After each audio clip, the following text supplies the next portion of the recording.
ఆడుతూ పాడుతూ పని చేస్తుంటే అలుపు సొలుపేమున్నది, ఇద్దరమొకటై చేయి కలిపితే ఎదురేమున్నది, మనకు కొదవేమున్నది. ఏం చేసావు కన్నా అన్ని?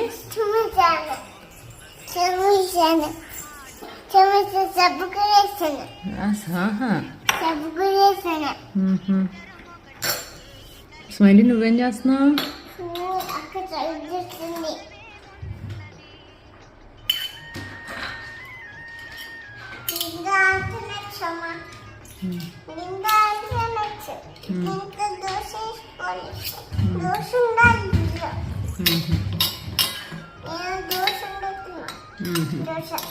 ఓకే సరే.